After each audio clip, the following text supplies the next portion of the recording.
is really a fresh look at our history. All of us in this room, no doubt, believe deeply in American exceptionalism, right? Not the way the English did, or not the way the Greeks did, as a former president had once quipped, thankfully in our past, but truly exceptional, and we all believe this, right?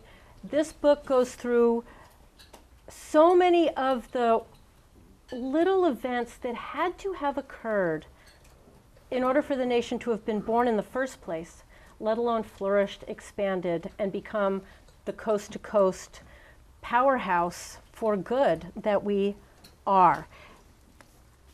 It talks about those little events, and we leave it, as Michael Medved does, up to you to decide if it's the hand of God or a bunch of flukes or just weird happenstancy things that happened, or is there divine providence in the rise of the Republic? Was this the hand of God? Now, one of the main points in here is that the founders and many people throughout our history, whether it was or not the divine hand of, they believed it to be so. And they were always, it seems, searching to do right by God and to be his tool for good. There was a great passage in here. They themselves saw it as the hand of God, and looking back, we can see the extent to which the creation of America was really a history-changing event. I'm going to read a passage. You were quoting from Walter McDougall. This is so wonderful. At the opening of his 3-volume history, he says, right off the bat, the creation of the United States of America is the central event of the past 400 years. If some ghostly ship, some Flying Dutchman, were transported in time from the year 1600 into the present, the crew would be amazed by our technology and the sheer numbers of people on the globe, but the array of civilizations would be recognizable. There is today, as there was then, a huge Chinese empire run by an authoritarian but beleaguered bureaucracy, a homogeneous, anxious, suspicious Japan, a teeming crazy quilt of Hindus and Muslims in India attempting to make a state of themselves, an amorphous Russian empire pulsing outward or inward by proportion to Muscovy's projection of force, right? All of this is exactly the same. A vast Islamic crescent hostile to infidels but beset by rival centers of power, a dynamic, more or less Christian civilization in Europe, aspiring to unity but vexed by its dense congeries of nations and tongues. Finally, an Iberian Amerindian culture in South America, marked by relative poverty and strategic impotence. The only continent that would astound the Renaissance time travelers would be North America, which was primitive and nearly vacant as late as 1607, but which today hosts the mightiest, richest, most dynamic civilization in history, a civilization, moreover, that perturbs the trajectories of all other civilizations just by existing. Extraordinary, and that's us. Everything else he described really was pretty much the same, but you inject the United States onto the world stage, and it's all different. And again, divine providence or just a bunch of flukes. So you begin with the Puritans. They've sailed over, they've come, and where they wind up landing, the timing of it and the location, they were heading for Manhattan. Right. They wind up on Cape Cod and then make their way to Plymouth. Yeah, but the navigation skills. They didn't have Waze, right? No GPS. No GPS. And there's so many things about this that are interesting. This is the Pilgrims. The Puritans were actually very well organized, and they came 10 years later, literally 10 years later, and largely came to Massachusetts because they had already succeeded in setting up the Plymouth colony in 1620. And what's fascinating about this, Karen, and I think a lot of people, you should amaze your friends next Thanksgiving, is that they were aiming for Virginia. That was because Virginia had already been established. Virginia was actually established originally in 1585 by Sir Walter Raleigh.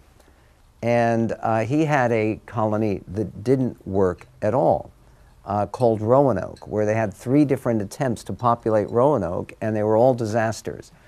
And one of the things that people said at the time was Walter Raleigh was a fairly well-known notorious. He was even jailed for it. He eventually had his head chopped off by King James I. But even when he was a court favorite of Queen Elizabeth, he was an atheist.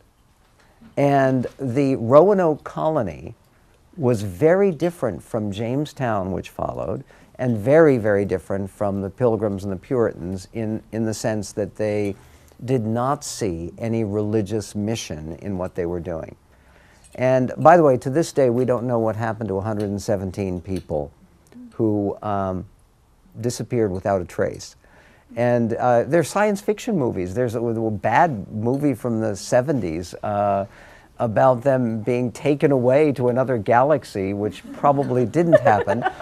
But we don't know. In any event, the point about all of this is what you're saying about the Pilgrims. They were aiming for Virginia. Now, at the time, Manhattan Island was part of Virginia. It was the northern part of Virginia.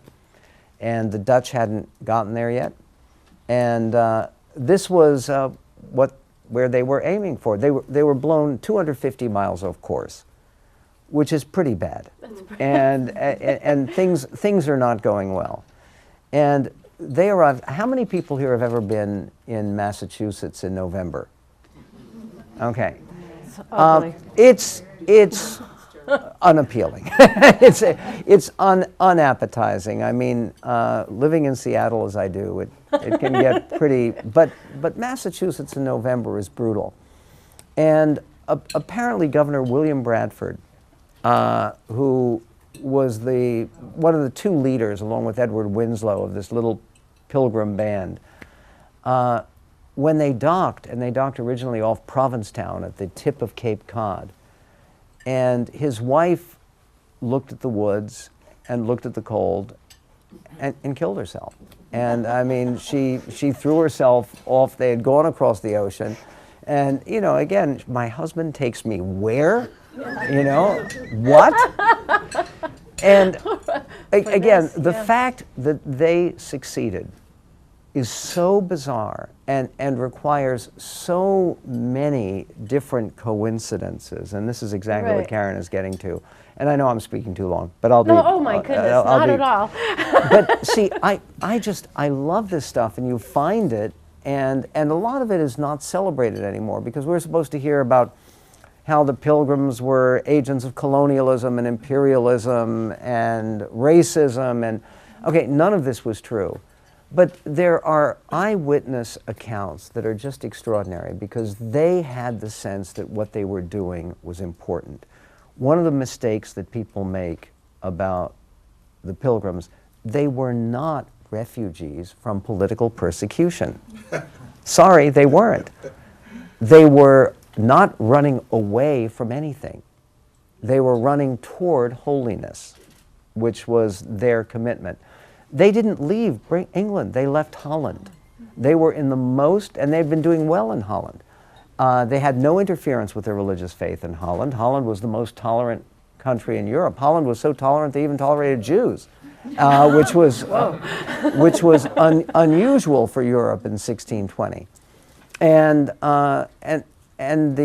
which, by the way, is why the Pilgrims knew such good Hebrew. And if you go to the graveyard in Plymouth, which I highly, because it's an amazing place and you just feel the energy, William Bradford's tomb is in Hebrew. He did much of his personal correspondence in Hebrew, which is kind of amazing, but that's another story. Okay, so they're arriving.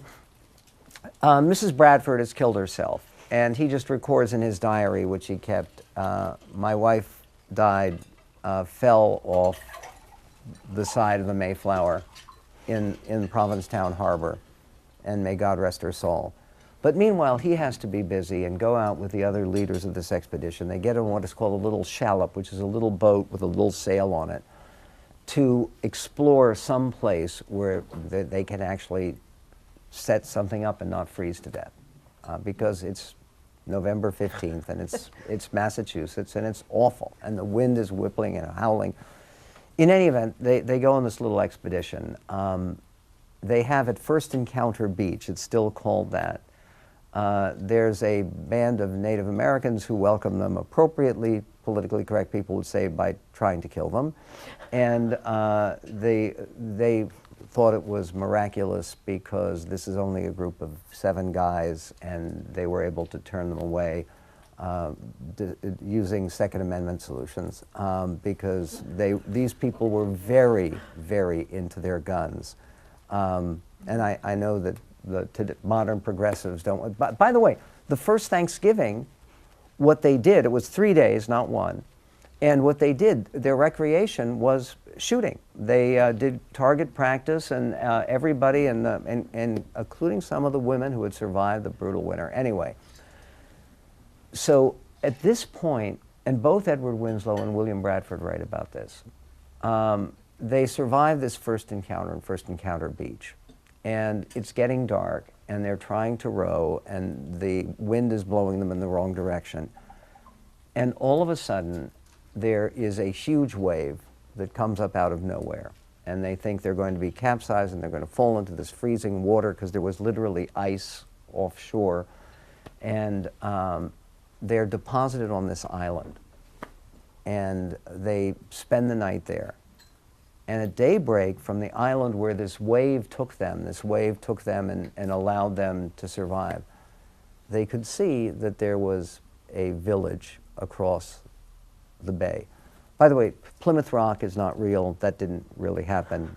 But what did happen is they then rowed ashore, and that was Plymouth. And there were homes there. There was corn that was cached. And they were very concerned, because it was a village that clearly no one had lived in for some time. But they were very concerned about taking the corn, which was there and necessary to keep them alive. And they basically tried to leave IOUs, you know, to pay people for this corn. It turns out that this was a Patuxet Indian village. And it was the one place on the whole seaboard of North America most perfectly suited to allow them to survive under very difficult conditions. And it gets better. Because the amazing thing is, they came in there, they took advantage of the cleared space and of the rudimentary homes that had been built there and of the cached corn that had been stored. And they had spring water, and it was okay. And they got through the winter. But then when the spring came, they made the acquaintance of the only survivor of this band of Indians, and a village that had been called Patuxet, right? And he's known to history as Squanto. His real name in the local language is Tisquantum. And here's the amazing thing. He was a Christian. He spoke English. And he had helped to teach English to another local Indian named Samoset, who was actually, he walks in, it's May, right, of 1621. He walks in to Plymouth settlement, and he's completely naked except for a breech clout. And it's May, it's not that warm. And he immediately says the first words that are spoken by any Native American to the Pilgrims: "Welcome, Englishmen. Do you have beer?"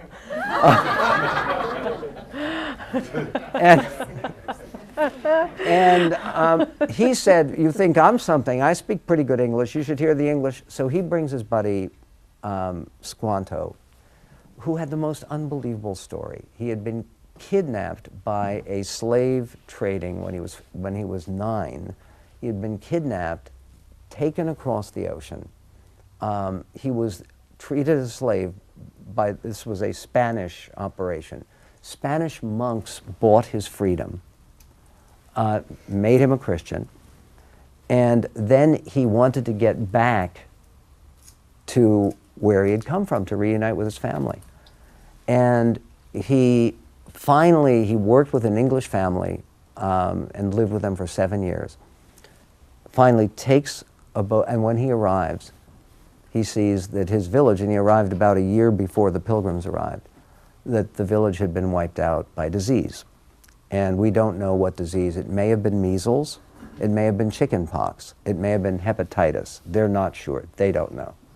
He's the only survivor of his particular tribe. So he hears that his village where he grew up is now occupied. He comes to them, joins them as a fellow Christian, says, I may want to live among you. Okay.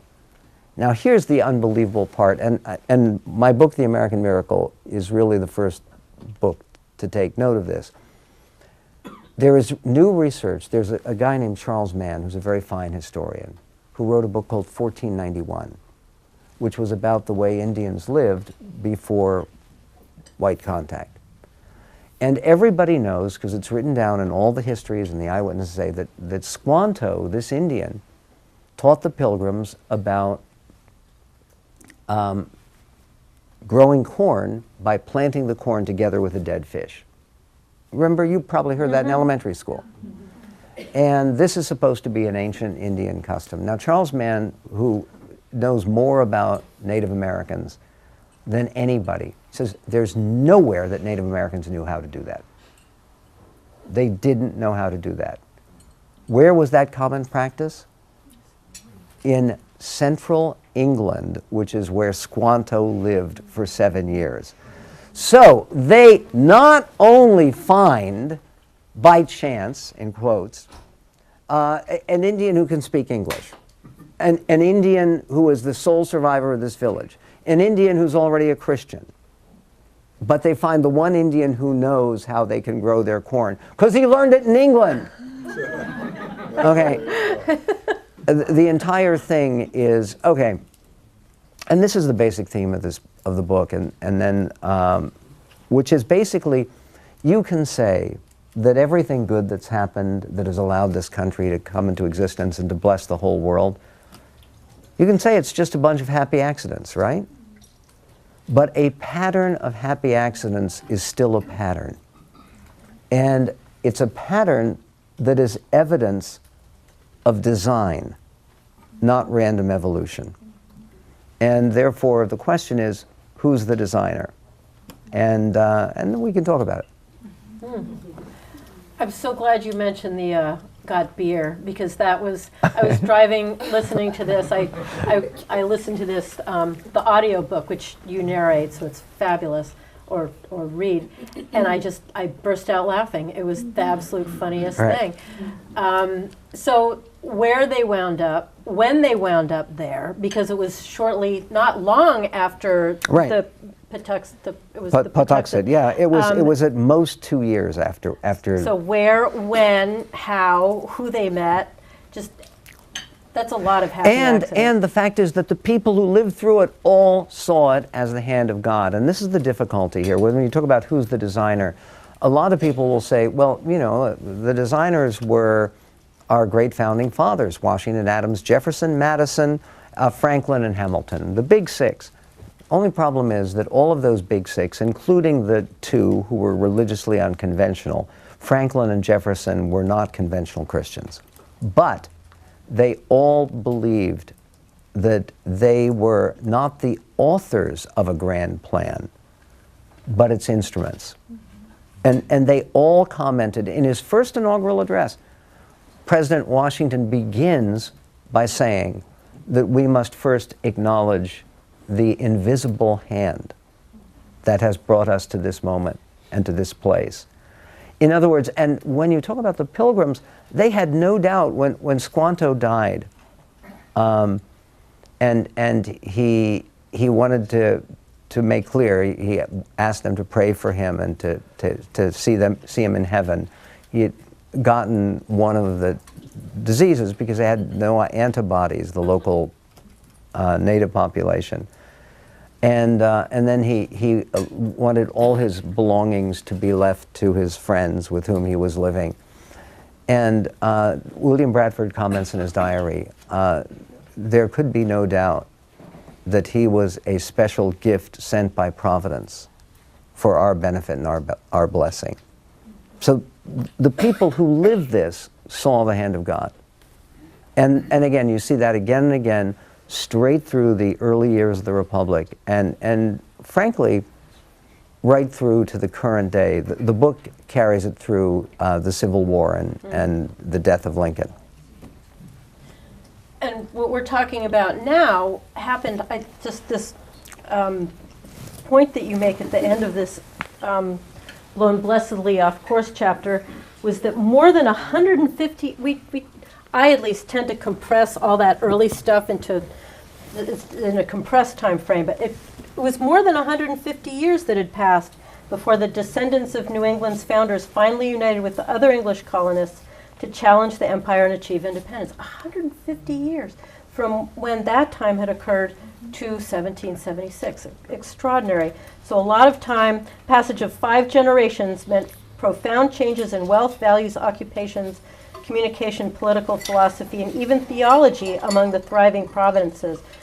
But one characteristic consistently connected the Pilgrims of 1620 and the Patriots of 1776, an unshakable conviction in their own significance as part of a divinely ordained design for their country. And right up until not quite now. Well, no, but again, it's now too. I think if you speak to most Americans, and this is one of those things, Karen, I think you know this. I know I was speaking to Kai before, and I did a previous book, Right Turns, which is basically the story of how I went from being a punk liberal activist to becoming a lovable conservative curmudgeon. That basically, I think, I'm just looking around the room, I am sure that in family history here, there are people that you remember in your family who understand that your family isn't in America by accident. That there is something that brought us here, there's something magical, mystical about it, part of a higher purpose. I tell the story about my father, my father was born in Philadelphia in 1926, and my late father.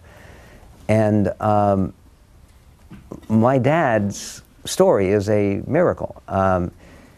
Very briefly, his parents were separated because, not by choice, but because my grandfather was here trying to work to bring his wife and 6 children over from Ukraine. And then they had this terrible interruption of World War I and the Russian Revolution and the Russian Civil War. And my grandparents were separated. They were separated but from 1910 to 1924. And by the time they reunited, my grandmother was 46, and she had seen 5 of her 6 children die. And she gets here, and she reunites with her husband, and they're poor. My grandfather was a barrel maker. And unfortunately, right after she arrived here, she got very, very sick.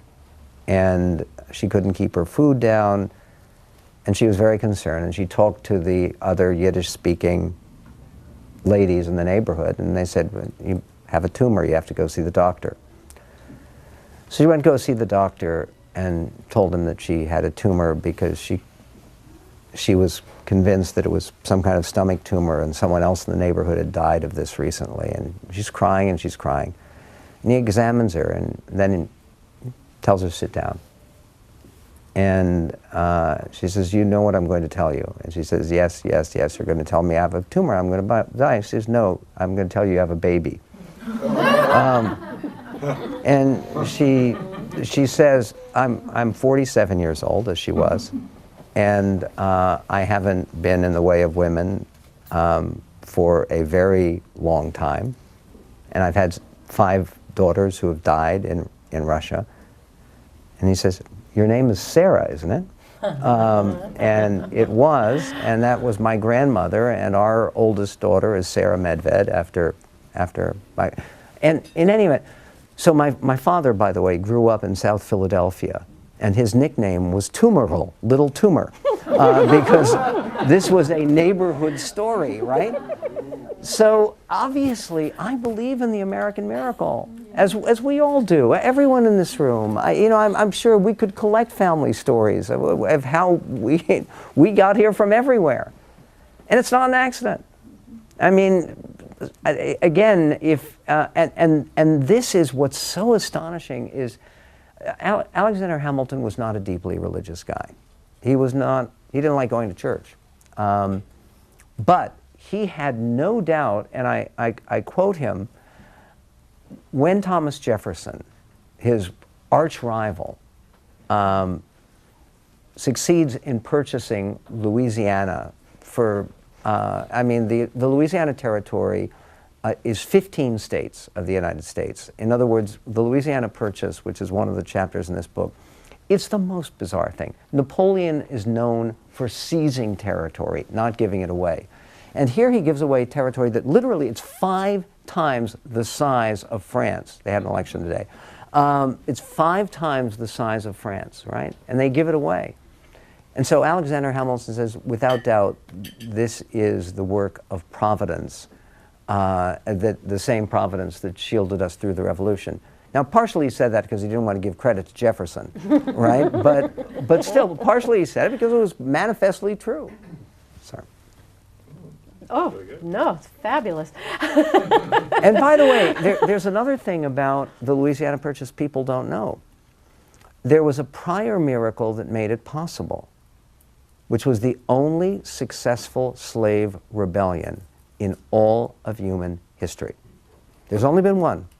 Not Spartacus, because Spartacus ended up, well, got crucified, right?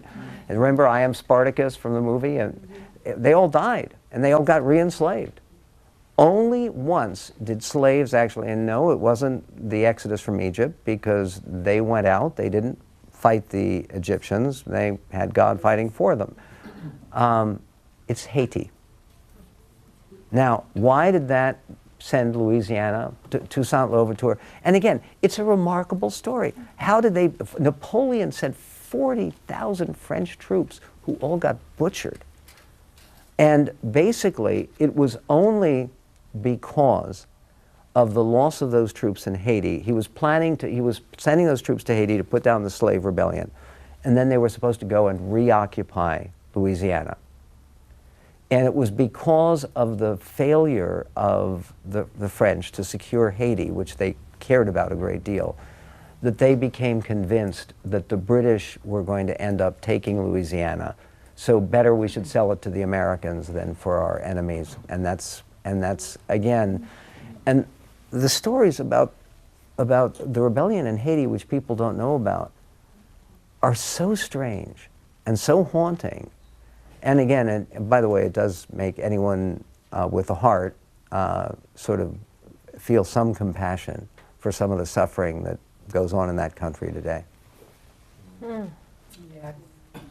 Yes, yes, indeed. If I could bring us back to the Revolutionary War. Sure. Well, since we skipped ahead with some of the same personnel, Right. And by the way, something else. In the Revolutionary War, people don't know this, they estimate formally, and all historians agree on this now, about 10% of the Continental Army was black. And if you go to any members here of the DAR, Daughters of the American Revolution? Okay, we've been to national DAR meetings. My wife is a daughter, and which her great-great-great-great-great-great-great-grandfather, Sergeant Jacob Roth, fought for 5 years with General Washington. But you cannot go to meetings of the Daughters of the Revolution without seeing African American people, which is appropriate given how prominent, and it's one of the reasons the French look down on their American colleagues. But they won the war. The chapter, one of the chapters about the revolution, no, I jumped ahead. The Revolutionary War. No, an assembly of demigods. How our revolution was unique among all revolutions. Those who deride the notion of American exceptionalism, which is nobody here, must confront an inconvenient truth about the struggle that launched the United States. Among all such upheavals in some 3,000 years of recorded human history, the American Revolution stands as the only one to achieve unequivocal, long-lasting success. In every other instance, revolutionary victories proved fleeting or destructive, leading in short order to disaster or tyranny. Then you have Spartacus, the French Revolution, Latin America, Russia, China, that brought tyranny, genocide, horrendous things. By contrast, the American Revolution not only achieved permanent and unequivocal independence for 13 thriving British colonies, but also, and more important, succeeded in establishing a wholly unprecedented, self-governing federal republic that has endured and prospered under the same remarkable blueprint with periodic adjustments for more than 200 years.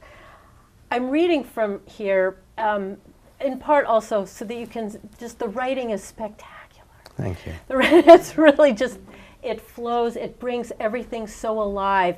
And I've read a lot of American history, of other history, but it brings episodes of our history, A, alive, and B, it shines a completely different light, as with the fish story. I had never heard the God Beer story. I had already been looking at revolutions. Everyone says, you know, revolutions, they're all the same or whatever, or they should have their own revolution. The idea that it's preposterous. Revolutions are not at all the same. No, and they had a sense they now estimate 75 million people were slaughtered in the Chinese Revolution. I mean, the so-called Chinese Revolution of the Chinese communists, most murderous regime in human history. And this is not for the people. This is not for freedom. You have to have a sense of where you're heading, and they seemed to. But even the fact of all the various victories, reading this is just one battle that should have been lost after another. One, there was a withdrawal, a retreat they were very much in peril of being uncovered. Well, again, this is the Battle of Brooklyn.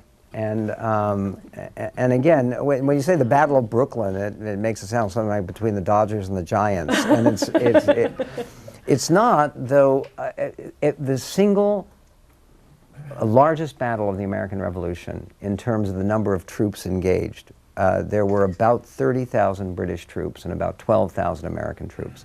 This was a very, very big battle. And it was for control of New York City. And it was considered crucial because this is in August of 1776. In Philadelphia, they had just declared independence, which changed everything. Because now, all of a sudden, it's not trying to reconcile with our rebellious British subjects. It's traitors and insurrectionists, and it was very, very clear that the British meant that they would hang the revolutionary leaders if they caught them. That means you, General Washington. And in fact, Lord Howe, who was the British General-in-Chief, said 1777, the next year, will be the year of the hangman. And he said, look at the sevens. They're all gallows. Oh, my. 3 gallows. So they were planning to make short work of the revolution. They sent this huge army. They sent over 100 ships. There were no American ships, none, 0, zip, nada. And the Battle of Brooklyn was a complete disaster. And 3 generals were captured by the British. The Americans were put in total flight, and they ran to Brooklyn Heights. People here been to Brooklyn Heights? And they're completely surrounded. A bunch of troops ran home. They had left over in about 8,000 or 9,000 people. And they're surrounded by 30,000 Brits, and they've got 100 ships in the East River, including 4 British men of war. I mean, big ships with lots of guns. And it was simply a matter of time between the British either coming in and killing them all, which there was a push to do, or capturing them all, and there is no escape. And basically, the story is so extraordinary. First of all, there are all these natural phenomena that are very well witnessed, and they have eyewitnesses to just a phenomenal lightning storm, which slowed things up, and some people dying, British and American people, from lightning strikes. And then what happened is Washington determined that they would risk everything to try in the middle of the night to row across the river to relative safety to regroup in Manhattan. Now the problem is you have to do that in front of these huge British ships that have 30 guns on each ship, on each side. And what happened is, it's August, remember. This thick fog came up, and people said it was a biblical fog. It was like the fog in the plague of darkness in the book of Exodus, where it was a fog so thick you could feel it. And it hid the Americans as John Glover's Marblehead Regiment rode them, taking these little rowboats across. And just at dawn, General Washington himself, he was 6'3", he was a remarkably tall man and a huge target. John Trumbull, the great painter, said he could see, he was in one of the boats right ahead, General Washington being the last man onto the boat. They had left the entire thing. General Washington gets on the boat, looks back, and the fog was protecting Washington and then clearing right behind him as they're rowing across. And that miraculously, now, again, there are at least 25 contemporaneous comments that this is the hand of God, that this is a miracle, that they'd never seen anything like this. Like, there's usually not thick fog on the East River. I mean, I don't know if New Yorkers can tell you that. It certainly not in August. And yet it was there, and it protected the Americans. And the British commented on the mystical importance and the message from on high. And by the way, there's something else. And again, this is one of the things why it's such a joy and privilege to do this book. This has not been widely covered, but there's a very prominent clergyman in the 1750s, was Reverend Samuel Davies. He was a Presbyterian clergyman. He became briefly president of Princeton University. And in 1756, after the Battle of Monongahela, this is the French and Indian War, 1756, George Washington has just turned 24, right? He's a young man. And he says, in a sermon, which is written down, it's written down, he says, I commend to your attention that magnificent youth, Colonel Washington, who was a 23-year-old colonel in the British Army, actually Virginia militia, but they were being used on the British side of the French and Indian War. I commend to your attention that magnificent youth, Colonel Washington, who surely has been raised up by God to serve significant service to his people. Okay, this is 20 years before the Revolutionary War. It's kind of uncanny, you think? And again, a famous guy, Samuel Davies, and written down at the time, and they have the documents. So again, the question here becomes, why is this stuff, and Karen, I'm sorry to jump ahead, but it's, please. You know, this stuff is, I could go on a lot, but the question is, why is this so important? And I'll tell you why it's important. We are so lucky to live here. We're so lucky to have been born here, those of us who were. I mean, and for those of us who have arrived here and are now Americans, luckiest of all. You know, it's a blessed country. It's this favored land. That's a phrase that Jackson used, that Lincoln used. It's in this the mighty Casey, the baseball poem. Oh, somewhere in this favored land, the sun is shining bright, a band is playing somewhere, and somewhere hearts are light, and somewhere men are laughing, and somewhere children shout, there is no joy in Mudville, for mighty Casey has struck out. Okay, the point is, even with mighty Casey striking out, and even sometimes the Dodgers having challenges, not to mention the Angels, it's a favored land. It's a favored land. And why is it important to understand the origins of that? Because otherwise, if you don't have gratitude, you have guilt. And that's what they're teaching at universities. Mm-hmm. And this goes to the point you were making before about some of your work at the Freedom Alliance. Mm-hmm. Unless you understand that we are the beneficiaries of a providential plan, then people are vulnerable to this idea that America is the most imperialist, the most racist, the most exploitative, and we enslaved people, and we committed genocide, and we despoiled the environment, and we oppressed workers, and we were sexist, and we were homophobic, and we are so guilty, guilty, guilty, and the worst people in the world. That's how we became so successful. So the challenge is, what about all those countries that were worse than us? And that's nearly all of them. Actually, it is all of them. Portugal, Spain, the Netherlands, Belgium. I mean, they're all worse than the United States, and not nearly as successful. So basically, you come back down to the necessity of understanding that God's hand has been on this country, which confers on us not special privileges, but special responsibilities. It's God's favor to America has always been understood not as a reward, but as a responsibility.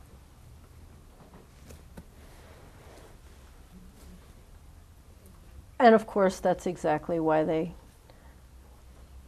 have no choice in the schools but to teach us the opposite, that we are the agents of evil, and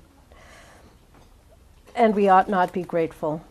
Well, it's worse than that, because they also deny something that was very, very obvious before the revolution, which is that there is something distinctive about this American identity.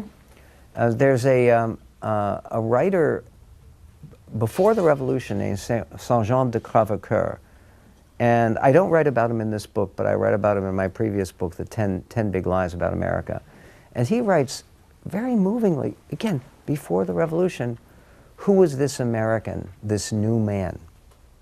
Now, he was French, became American, and he talks about the characteristics that Americans share. And one of those characteristics is that this country is no accident, that this country is a reflection of a divine plan, and that, by the way, it's a plan not just to benefit the people who live here, but to uplift and liberate the whole world. And anyone who denies that America has been a tremendously beneficial force around the world should study history.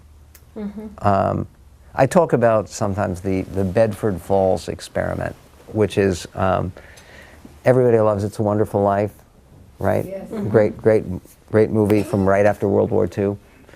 And what George Bailey has to go through to understand that his life is worthwhile is this alternative reality vision that he has. What would Bedford Falls be like if George Bailey... Do that thought experiment. What would the world be like if America hadn't rescued humanity from World War II, from Nazism, from communism, which has killed more people than any other form of human evil in history? Yeah. Well, again, but these systems that America has stood against, and enormously blessed. I mean, I know that, again, we're thinking of France today because of the election today. It's a famous story involving General Colin Powell, and that apparently during the time that he was the National Security Advisor for President Reagan, he, actually it was for President Bush. It was for President Bush. When General Powell was visiting France, and there was some demonstrator who said America, he was having a protester, someone who was confronting him was saying that, well, America came over to France simply to seize territory. And General Powell apparently said, or is reported to have said, that the only territory that we have ever claimed in France is that to which to bury our dead, who sacrificed themselves to keep freedom and civilization alive in the world. Right. That's very good. Yeah. That's our nature. Yeah. It is our nature. You have here, just about what you're talking about right now, Today, every school child learns of the consistently tragic mistreatment of the continent's native inhabitants, right? All the negative things that they teach, and none of this. And I often, when we have literary cafes, I buy extra books to give to students or to put in school libraries or any libraries. This one, I would like to see not just to students, but to history teachers, because they themselves are products of, we're a few generations into all the unfortunate wrong teachings of our history. I think they should all be made aware, at least that there's another viewpoint from that of, it was evil slave owners who brought evil to Native Americans and so on. I think they would benefit from seeing another angle, and at least they themselves can decide, oh, that's ridiculous, or not. But you make such a compelling case all the way through, acknowledging that we haven't been perfect by any stretch, and yet, and nor is it always obvious that everything, it's all the hand of God. But you make the case that you put enough of these together and you do have a pattern. And I think history teachers would do well to consider this, at least to have those seeds planted in their brains, because nobody else is planting these seeds. Well, thank you. And that's one of the reasons I wrote this book. Look, it's obvious.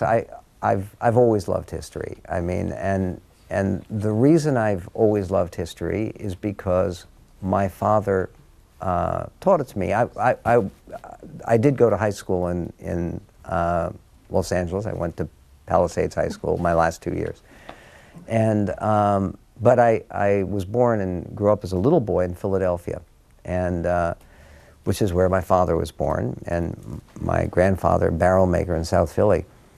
And my dad took me around when I was a little kid, and there was father and son stuff that we would do on the weekends. And he would take me to places like Independence Hall.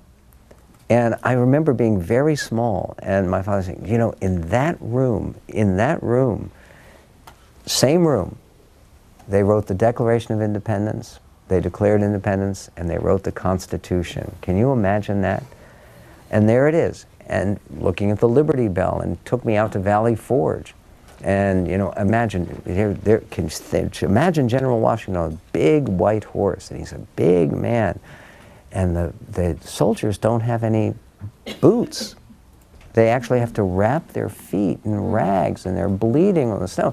So all this stuff, now my father was never a historian. My father was a physicist and a scientist, part of the scientist astronaut program, and my father was the most remarkable person I ever knew.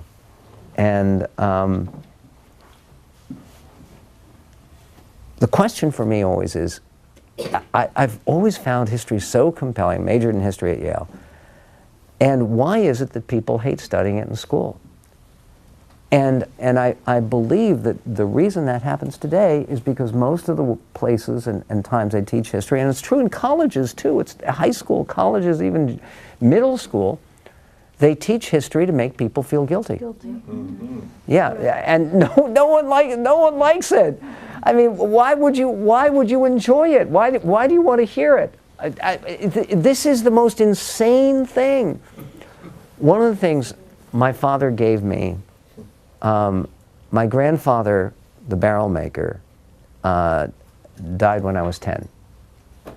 And my dad gave me the book that my grandfather had studied with, a book on American history, so he could become a citizen of this country when my grandfather was about 65. And he was very proud to take his citizenship test and to pass it. I want to tell you, that book, which is written in Yiddish, right, is better than any history textbook that people get today. Why? Because it shows that the appropriate response to American history is not guilt, it's gratitude. And again, understanding that what it says in the great song that was written by Catherine Lee Bates, which is another fascinating story. It's in 1893, and she goes up to the top of Pikes Peak, and she has these inspired words. America, America, God shed his grace on thee. and crown thy good with brotherhood from sea to shining sea. People here, I'm sure we have some Christians here or with us today. It's important to remember what grace is. Grace is an unmerited gift. It's a gift from God, not that we've earned, but that we receive. And when God sheds His grace on America, it's not for the purpose of reward, it's for the purpose of instrumentality. In other words, to bless America so that we can in turn bless the world by fulfilling God's plans. And that's the way our founders and people have understood it, and that's the way we have to teach history. And by the way, the most famous book of history ever written in America is a 10-volume, it's pretty formidable. George Bancroft, who was a friend of Lincoln's, in 1876 wrote this 10-volume history of the United States. And by the way, it was so influential is that when I was at Yale in the 60s, you still studied some of Bancroft's book. The very first lines of Bancroft's book, I'll read it to you because it's one of the epigraphs, it's one of the cover quotes from American Miracle. George Bancroft, writing in 1876, "It is the object of the present work to explain the steps by which a favoring providence, calling our institutions into being, has conducted the country to its present happiness and glory." That's the purpose of studying history. And all our students today are being so shortchanged. Oh, no, it's worse than that, because shortchanged sort of implies sort of that you get nothing. It's worse than nothing. It's toxic. It is toxic. And again, the idea that you have to teach different American histories. By the way, I studied Black history at Yale. I took 2 different classes in African American history that were terrific and were really important, and I'm glad that they were there. You cannot understand the history of America without understanding the history of, for instance, right now, in the book that I'm writing right now, I'm writing about the Transcontinental Railroad. That Transcontinental Railroad was built almost entirely by immigrant labor, about 2/3 to 3/4 of it Chinese, and the rest of it Irish. And these people were not paid well, they weren't treated properly, but they had great pride in what they were doing, which was an amazing thing. You cannot separate this whole idea of, okay, we're going to have Black history here, we're going to have the women's history here. The idea that in this state, this crazy state, that Governor Brown signed a bill that they have to teach starting in middle school gay history. I mean, as if, and again, as if homosexuality means that you're like a different nation, you're a different species. Are you kidding me? How absurd is this? Because again, in the past, what our parents and grandparents and ancestors have all strived to do is to e pluribus unum. Now, it's true that Al Gore, who has a new movie coming out, you know what his new movie is called? Yes. An Inconvenient Sequel. Really. Right.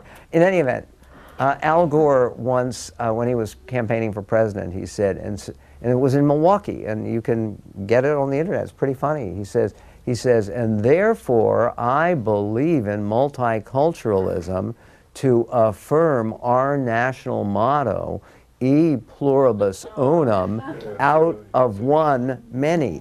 No, it's out of many, one.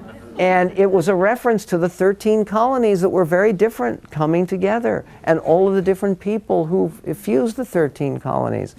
There were about 3,000 Jewish people who lived in what later became the United States at the time of the Revolution. And that's out of 3 million. So you can do the math. It was not even 1%. It was a small. However, those people, like my wife's ancestors, were extremely motivated to become American. The 183,000 Black people, many of them liberated slaves who fought for the Union and disproportionately died for the Union, wanted with all their souls and their lives to become Americans. And now the idea that we are teaching people that, no, you're going to be separated from this great country, from this one identity that we share, from this American family, it's loathsome and it's vile. And we should resist it every day and every way we can. Yeah. Most of us here do. one way or another. Good for we you. really do. Yeah. Because it out of many one, and it's not just a random one, it's a one that has a fundamental core set of values and principles that are rightly guided and seen as, so Lincoln, all of them, we are tools of something. Lincoln used the term at least 25 times in his letters, in his speeches, describing himself as an instrument of Providence. And he saw himself very reliably that way, and by the way, from a young age. Can I tell the Lincoln story? Of course. Because again, this is what this book is about, and again, I think what we need in our teaching of history, and this again is one of those stories where it sounds too Hollywood to be even true, but it's true because we have multiple eyewitnesses, and it's inarguable history. In July of 1862, Lincoln believes it's time. The war is going very, very badly. Basically, the Peninsula Campaign has been a disaster. Second Bull Run happens. Lincoln comes to his cabinet meeting. They had cabinet meetings on Friday morning. And he says to his cabinet, I want to read you this declaration I have written. It's the Emancipation Proclamation. And there is silence. And Secretary Seward, William Henry Seward, the Secretary of State, Lincoln's former rival for the Republican nomination, says, Mr. President, you cannot release this paper without a Union victory. He says, because otherwise you cannot release this paper without a Union victory. Because they had one defeat after another. He said, otherwise, in Europe, they will view this as the last gasp of a dying cause. And so Lincoln takes, everyone in the cabinet, except for Gideon Wells, agreed with Seward. So Lincoln says, I will put it in my drawer, which he literally did, and wait for a sign. Lincoln he described himself repeatedly as a fatalist. That sign comes on a bright and beautiful September morning. It's September 17th, 1862. Here is the scene. One of the most remarkable and effective armies ever assembled anywhere on planet Earth is the Army of Northern Virginia under the command of Robert E. Lee. These people are tough. They are very dedicated to their cause. They are very effective. They've basically won every battle they've faced against the Union, even though they're outnumbered. And Lee has decided, time to move north. We're going to invade the northern states. They start marching, and they slip right around the Army of the Potomac, and they march into Maryland, which, by the way, is a Union state, even though Maryland is a slave state. Maryland will remain as part of the Union. And Lee is heading toward, we now know he was going to split his army and have one half of his army capture Harrisburg, the Pennsylvania state capital, because there's nothing between them and Harrisburg. And the other half of his army is going to go ahead and capture Philadelphia and end the war.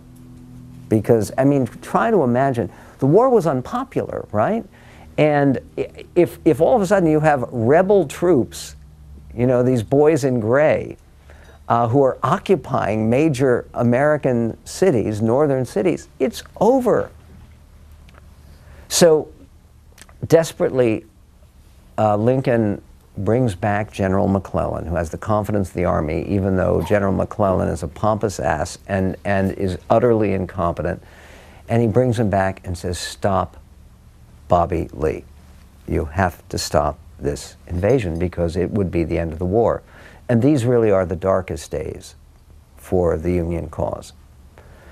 On September 17th, night of September 16th, the 44th Indiana Volunteers are marching all night to try to interpose themselves. Well, Lee's past them already.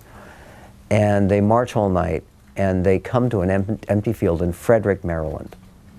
And in the town of Frederick, Maryland, there is a 42-year-old corporal who enlisted at the advanced age of 42. There are few 42-year-old corporals in the Federal Army. His name is Barton K. Mitchell. And they're in an open field. They're given a couple of hours to rest after marching all night. Then they have to start marching again to intercept the Confederates. And Corporal Mitchell leans down. His friend, Sergeant John McKnight Bloss, is trying to build a little campfire so they can brew some coffee. They had really vile coffee, nothing like what you get in Seattle today, but still, if you've been marching all night, you take what you can get. And all of a sudden, there's more good news, is that Corporal Mitchell leans back, he puts his arm back, and with his left hand, it touches something. They're lying in high grass. And he reaches down, he picks up, it's some papers, he unwraps the papers. It's 3 cigars, stogies. Pretty good. Good luck. So immediately he gets up and he starts asking, can someone help us light the cigars? We want to smoke the cigars. His buddy, John McKnight Bloss, the sergeant who's brewing the coffee, says, wait a minute, what are those papers you just threw aside? They pick them up. Says on the top, General Orders 181, Army of Northern Virginia. And it's signed by John Chittenden, who is the adjutant to Robert E. Lee. And it gives the entire plan of battle that okay. Now wait, it gets weirder. It gets really deeply weird, okay? So at this point, Mitchell and Bloss say, we've got to take this to the captain. They take it to the captain. Their captain says, my God, if this is real, I have to take it to the colonel. He takes it to the colonel. The colonel says, we have to take it to the general. Okay, so they go up and down the line, and they finally are able to get this paper that same morning to General McClellan himself. McClellan sees it, and the initial response is, it's a fake. It's too good to be true. And he calls the staff together. And one member of his staff looks at it. He says, I know that name. And it's the name of Lee's adjutant. He said, what do you mean? He says, I served with him in Michigan. He was actually a bank teller. I used to come in, cash the deposits to provide, and he was a bank teller. He would sign these deposits so we could pay our troops in Michigan and Detroit. And yes, that's his signature right there. And so at that point, McClellan says, with this paper, if I do not beat Bobby Lee, it's time to go home. The result is the Battle of Antietam. After the Battle of Antietam, in which they stopped and totally blunted Lee's invasion of the North, and Lee had to retreat. Now, McClellan didn't pursue him and didn't end the war, but Lincoln goes to the cabinet meeting. He says, I have my sign. And basically, the Emancipation Proclamation follows. The entire thing has produced counter-history of all kinds. In other words, okay, what if John McKnight Bloss lies down 2 feet, you know? Right. Barton K. Mitchell lies down 2 feet away from where he does, and his hand doesn't touch these. And by the way, people do not know what happened to the 3 cigars. Most important cigars in human history that lead to a change in the war. And see, this kind of story should reassure all of us that things can look really dark. I mean, even with overcast in LA. But there's a higher power in charge. And he's not done with America.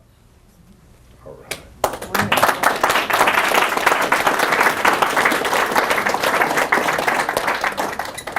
Do you have, I'll just ask one more question, then we'll open it up for everyone. Is there any one of these stories that you think is more pivotal or more shocking or more extreme or funny? I love them all. And obviously I do. The ones that were most gratifying for me, and I should explain, because this book and the publisher's enthusiasm for it, and the public enthusiasm for it, frankly. I mean, the book has been on the New York Times bestseller list.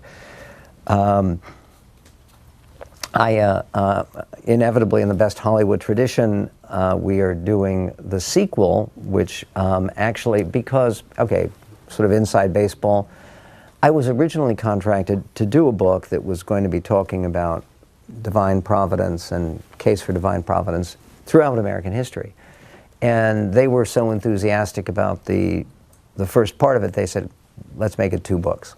And so the second book, which is called This Favored Land, American Miracles in the Modern Era, I'm writing now. And what I like best about the process of the writing, why it always takes longer than I want it to, is discovery. I mean, because I know history pretty well, but there's new stuff, and it's out there, and it's lying in plain sight, and I really think that this is the work that I was meant to do. And one of the stories that I knew nothing about, and I would dare say that people here know nothing about. Does anyone here who hasn't read the book know the name Nicholas Trist? Okay.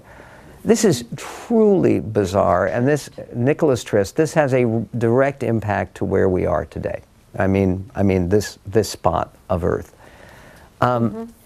Nicholas Trist was this bizarre figure. He is the most important person in all of American history that no one's ever heard of. I have a photograph of him. It's the only photograph that we have of him that's in the book. Nicholas Trist seemed to be sort of the Zelig, for another movie reference. If anybody here has seen the Woody Allen film Zelig, Zelig is one of these guys who just keeps turning up, and they put together, Woody Allen actually does something fairly clever, where he takes old archival footage and puts Zelig in. It's like Forrest Gump. They did that with Forrest Gump too. Okay, Nicholas Trist was the real deal. His mother ran a rooming house where Jefferson stayed in Philadelphia when he was writing the Declaration, and where Madison stayed when he was leading the Constitutional Convention. So Jefferson and Madison were like figures in his childhood. He later became private secretary to President Jefferson and married Jefferson's granddaughter. He later, after Jefferson died, Trist then became private secretary to James Madison. He was eventually private secretary to President Trump's favorite president, Andrew Jackson. And Trist was insufferable. This is a really impossible guy, absolutely brilliant. He knew 7 languages. He felt that because, you know, Jefferson and Madison and Jackson were like his patrons, and this guy's brilliant. But there was something about him. Part of his problem was he just didn't know when to shut up. He wrote a Nicholas Trist letter is like 90 pages. His letters are just, you know. And he went to West Point, but didn't finish because he thought he was smarter than all his professors. In any event, finally,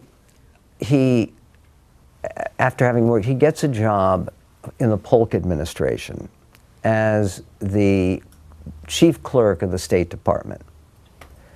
Polk administration, it's the Mexican War. And America, and by the way, Mexico was no pushover in 1848. It was it had a serious army. It was a big country, and the fighting was hard and it was difficult. There were lots of Americans who died. There were almost 25,000 Americans who died in that war. In any event, President Polk sends Trist to Mexico City to travel with General Scott as they're advancing on the city, because Trist knows Spanish fluently. He's been formerly, he was our consul general in Havana. He is sympathetic to Hispanic culture, and he's supposed to make peace with the Mexicans. Okay, so Trist goes down, he's traveling with the army, and he starts negotiating with the Mexicans. And then, meanwhile, General Scott, who was a brilliant military strategist, is winning victory after victory. There's a growing chorus of people back in Washington who are what is called the All Mexico movement, which is no treaty of peace, we just take all of Mexico. Now, this was highly controversial. There was a congressman named Lincoln who thought that would be a disaster, because the intention was, look where Mexico is, it's south, they would make 15 new slave states and preserve slavery forever. Trist, even though he was from Virginia originally, and he had the connections with Jefferson and Madison, Virginians, and Jackson, who was a Tennessee slaveholder, Trist is anti-slavery. He thinks slavery is a monstrous wrong. So he's negotiating with the Mexicans, negotiating with the Mexicans. The one thing that Trist was obsessed about was California. And because he believed that getting America the Pacific coast and having the Pacific coast be part of America would open up China, and we would have two oceans. He's completely obsessed with this. Polk begins to think that from what he's hearing, Trist is being too chummy with the Mexicans as he's negotiating, and as the battle is raging on and there's a Mexican government that's moved out of Mexico City, he sends a dispatch saying two of President Trump's favorite words, "You're fired." Okay, no more. And then he notifies the Mexican government that Trist no longer represents the United States. Trist goes right on negotiating. He tells his Mexican counterparts, "You like me? You like me, don't you?" And he says, "Yep, yep. Let's continue the negotiation." In any event, they do. Polk writes in his diary that he believes that Trist is the most evil man he's ever met or has ever heard about, and he sends an army squadron down to arrest him and to bring him back to Washington and change. Trist keeps negotiating, and there's a reporter who's down there who's talking to him, who Trist had this sense of destiny, of providence. He had to do this, he had to do this. Finally, on February 2nd, 1848, they signed the Treaty of Guadalupe Hidalgo, and Trist signs on behalf of the United States, totally unauthorized, breaking every law, says it's totally wrong, and he gets everything he wanted, and gets all of Alta California, not Baja California, but again allows Mexico to continue as an independent country. And when Polk hears about it, again, he's thinking about how many years he's going to spend in prison or how he's going to execute Nicholas Trist. What President Polk didn't know, and Nicholas Trist didn't know, is February 2nd, they signed the treaty. On January 28th, they discovered gold at Sutter's Mill. Which is just too bizarre. There is no way that nobody knows this. So all of a sudden, by the time Trist comes back to Washington, he leaves Mexico City just ahead of the troops who were sent to arrest him, rushes back to Washington, and Polk said he wanted to tear up this treaty because it was done against him, but he preys on it. And by the time the treaty is presented to Congress, gold has been discovered. By the way, that first year gold was discovered, 350,000 people made their way to California. It was the most rapid migration in all of human history. California becomes a state 2 years later. Yeah. And a free state, by the way. And Nicholas Trist supports Abraham Lincoln for president, even though he's a lifelong Democrat. In any event, when you talk about my favorite story, that story, because, okay, how do you explain it? And it's one of those things where there's almost no attention to this. And here's the thing, I went in this book, and nobody, again, if you look at the original records, we don't know the exact date that gold was discovered by James Marshall, who was a carpenter from New Jersey, who just noticed some flecks in a mill race. He's building a mill for Johann Sutter up in Sacramento, and he looks, and it's in the Sierra Nevada. The best evidence today, officially in history books, they say January 28th. It probably was February 2nd. It probably was the same day. Yeah. And again, and there are people at the time who commented, I quote one of them, a Frenchman who was there, he says, clearly God had hidden the gold until this land was part of the United States of America. Incredible. The title of that chapter is Golden Timing. And by the way, last thing, Paul Johnson, the great British historian, says that the California gold rush and the discovery of gold in California, in American territory, more than anything else allowed America to become the dominant economic power in the world. Why? We had gold reserves. And at a time when that was the essence of a strong currency, all of a sudden people start saying sound of a dollar. Why is that? It's because they discovered gold in this land that Nicholas Trist secured for the United States, even at the risk of his own execution. What a story. Fabulous. Well, I think what I feel is even more empowered and out of the gratitude and the celebration of each one of these tiny little things that had to happen, some of them bigger than others, the timing, the locations, all of it, just one extraordinary thing after another.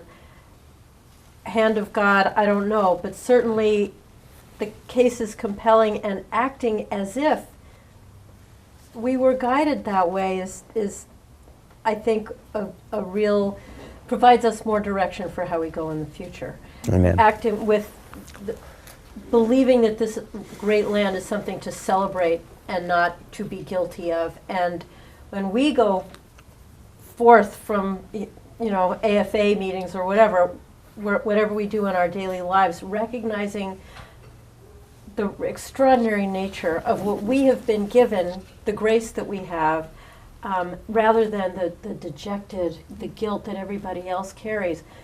Just moving forward, I think it's good to have in our minds the celebration, the gratitude. Miracle or not, just seeing it as divine providence. And we are its agent, and it's pretty great. So grateful, so grateful. Thank you. Thank you. Thank you. We do have time for Sure. questions? Yeah, Keith. Good. Okay, great. Before I ask my question, do we have to go to a commercial break? I think we're good. No, but let me tell you about Relief Factor. I use the product.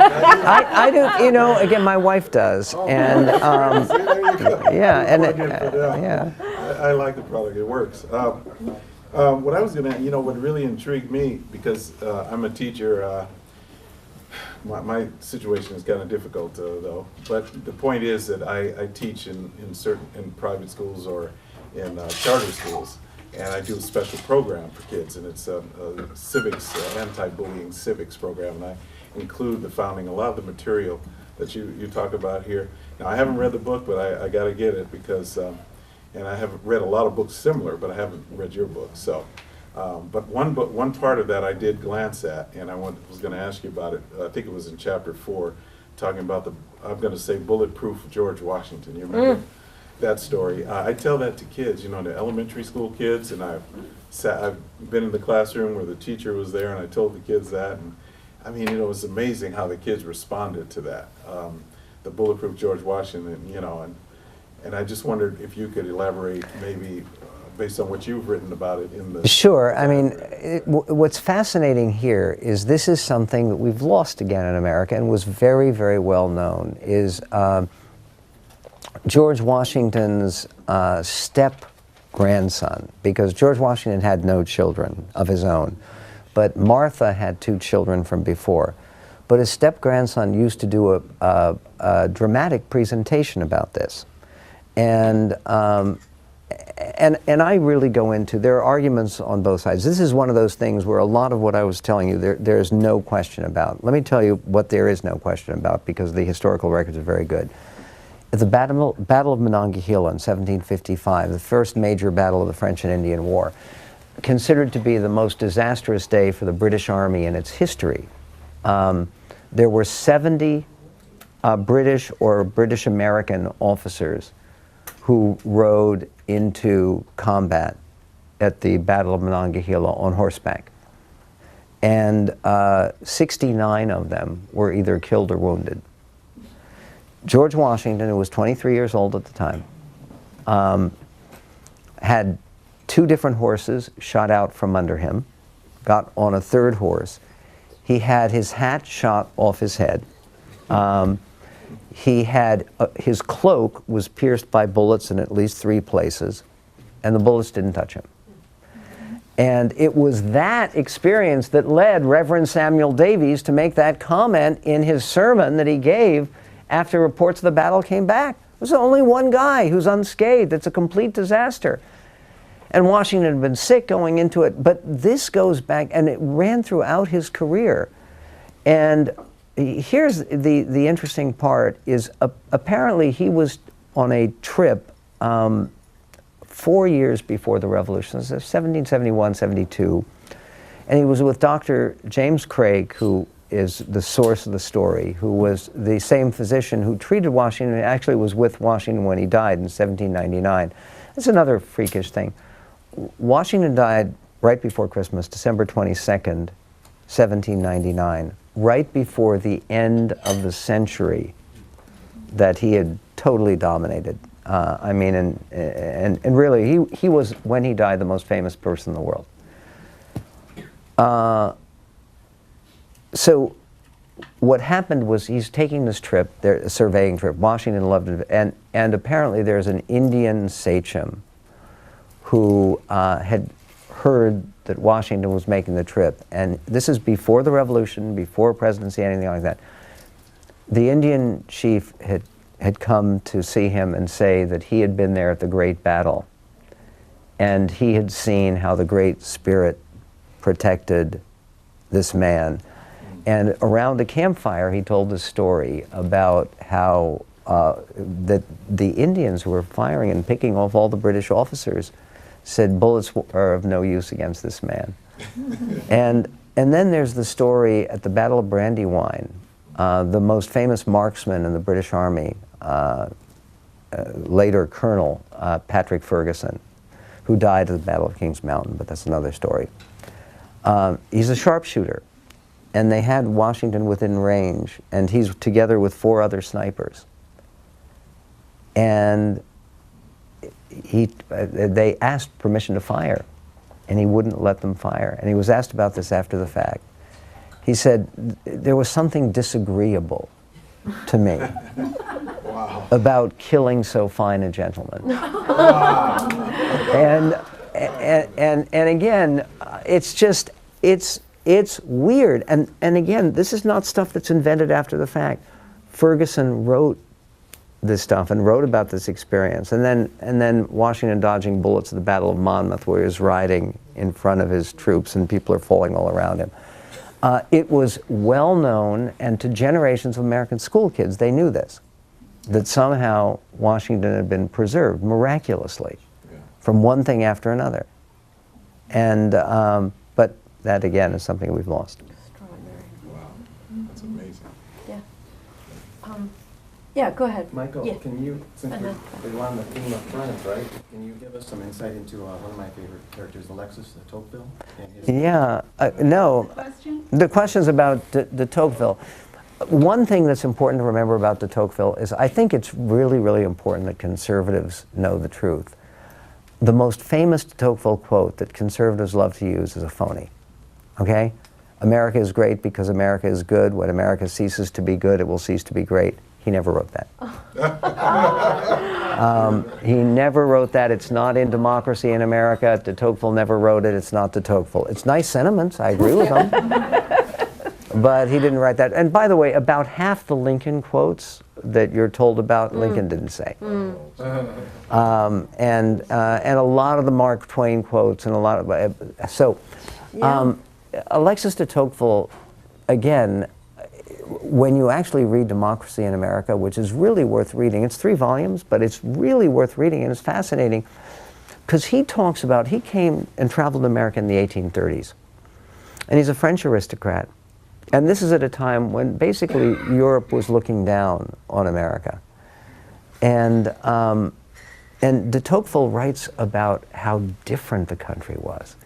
And he does say that one of the things that's so different about the country is not only the way that democracy works, that every individual is important. He says a deep religiosity of the country. And de Tocqueville was himself not a religious man, but he was particularly profound and relevant in terms of what a crucial role this relationship with God and the sense that this was a nation blessed by God, how important that was for the United States. Can I follow up with something? Sure. Lincoln?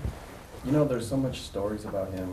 Some you just wonder whether some are true or false. But with the fatalist aspect of it, in some respects, it seems like he almost foresaw himself not being at the conclusion of the war. In other words, as if he was... Absolutely. And by the way, you know what that's absolutely like? Because, again, that's in the new book. Dr. King. The night before Dr. King was killed, and this is on videotape, this is not in question. He's speaking in Memphis, and he says, I may not, we will make it to the promised land. I may not get there with you. I may not be there, but we will make it. And very clearly, his language, it's very clear that something foretold his own death. And there are 2 things that Lincoln said in the days before he died. One of which is incontestable, the other of which, and again, I try to present this stuff in the book with the evidence. The other thing had 2 eyewitnesses. Well, I'll do the one that we know was real. Cabinet meeting, Friday morning. Lincoln was killed on Good Friday. What are the odds? On Palm Sunday, leading to Good Friday, Lee surrenders to Grant at Appomattox. There's celebration for the week. When Lincoln comes down to Richmond before Appomattox, one of the things that the slaves who were remaining in Richmond said, "Hail, hail, great Messiah," to President Lincoln. In any event, at the cabinet meeting, Lincoln talks about a dream. He says, "Last night I had the most remarkable dream." And he says that I was, in my dream, I was on a strange craft that was traveling at great speed over dark waters to an unknown destination. And like, you know, it's the cabinet, they're all silent. General Grant was there. It's the first time he had attended a cabinet meeting.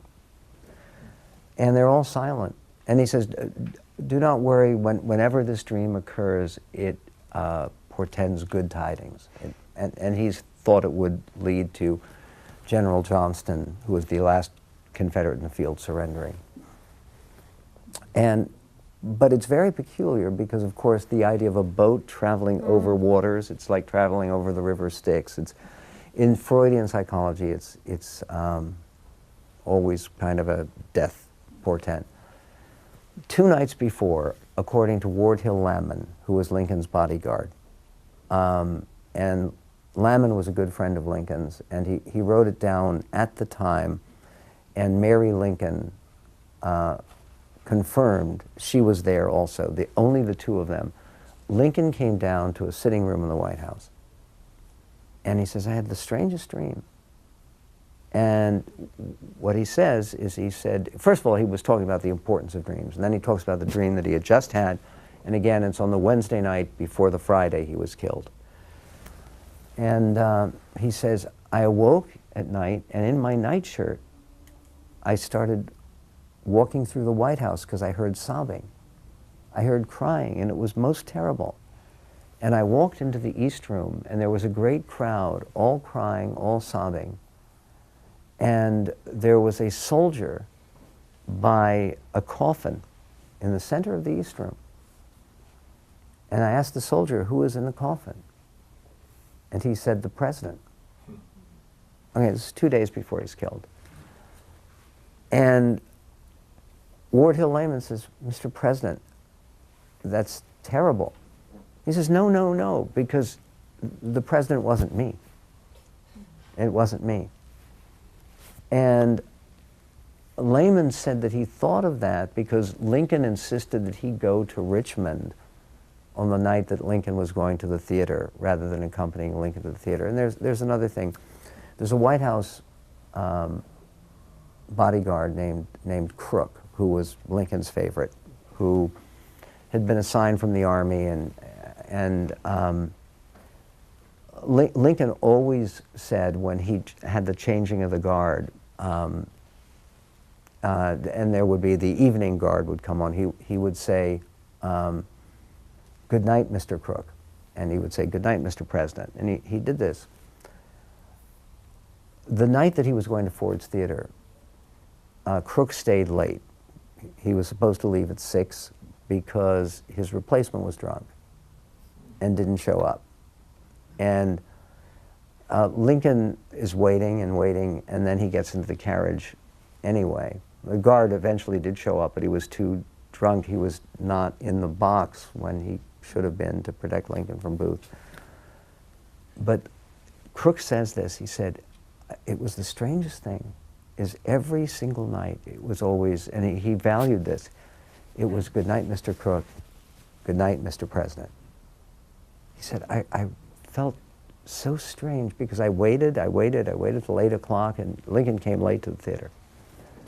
And he said, and the president looked at me and he said, goodbye, Mr. Crook. He didn't say good night. It's the only time. And a few hours later, he had a bullet in his head. So, unbelievable stuff. Yep, way back. Yes, Mr. Medved, thank you so much for an enjoyable history lesson here. I'm going to have to ask you, is the story of Chaim Solomon true, do you know?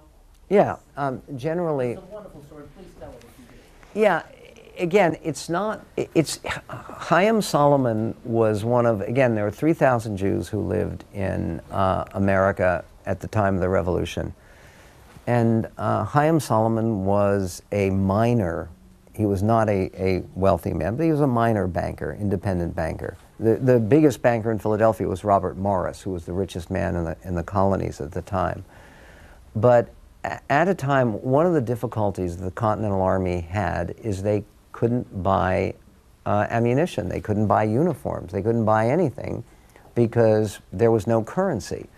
And things were a mess, and they didn't have any gold. Chaim Solomon ended up basically lending at no interest, and he never got it back. A little bit louder, please. Oh, yes. Chaim Solomon ended up providing his entire fortune to help buy equipment for the Continental Army. And there is some argument that had he not done so, and he never did get the money back. And I don't remember when he died, but yeah, he was a... The second half of it is, do you know when he was called to Washington by the president? And he said, you know, because you allowed us to win this war with your financial gift, is there anything you would like, sir? And he said, the only thing I want from you, sir, is to make sure that the Jews of America are never forgotten. And I don't know if this is true. I don't think that is true. The Star of David on the dollar bill? No, that's definitely not true. That's not true, okay. No, that's definitely not true. And again, because I'm not sure that, I don't think that I don't know, but I don't think that Chaim Solomon lived to see the Constitution, see Washington as president. But Washington, again, that's part of this new book. A great many of our founding fathers were, you'll pardon the expression, Christian Zionists. And this is one of those other things that is just really, really spooky. The best-selling book in America in the year 1844 was a book called The Valley of the Vision. It was written by a professor of Hebrew at New York University. The Valley of the what? The Valley of the Vision. And his name was George W. Bush. No relation. But Professor Bush wrote this book, which was a novel of the future. And in the future, the American eagle satisfied the biblical prophecy where it says, on eagle's wings, we will take you back to your land. That Bush argued that it was the American eagle that did that. And he writes this science fiction thing. And in the science fiction thing, in 1844, he talks about these flying machines that America has developed. And he has an American army leading the Jewish people back in triumph to Jerusalem in 1944, 100 years from the time the novel is written. Now, that's not exactly right, because there was no American army involved, and America was strictly neutral, unfortunately, in the Israel's war for independence. But still, this idea of a vision by a Christian thinker of the Jews returning to Jerusalem in praise, and the fact that this was so popular. John Adams wrote in 1810 that he saw a time that America needed to serve the purpose of leading the Jewish people back to their home to fulfill prophecy. So a lot of this stuff really, and even in the new book there's a chapter called the Abrahamic Edge, or the Abrahamic Advantage. I'm not sure what it's going to be yet, but it's about that Genesis 12:3, that those who bless you, I shall bless. It's the promise to Abraham by God. Those who bless your seed, I will bless, and those who curse your seed, I will curse. I was just talking about this actually over the Sabbath, which we just had yesterday, which is, countries that have really focused in on anti-Semitism hasn't gone so well. And again, you can think about World War II in particular, but even one of the things about the English Revolution, which again, Jewish people were banned from living anywhere in England for 400 years. And Oliver Cromwell, the first thing he did when he became Lord Protector was to authorize the return of Jewish people to the British Isles. He wasn't nice to the Irish, but there was that. Yep. Yeah, go ahead. Thank you so much, Michael, for such an important book at this time in history in America.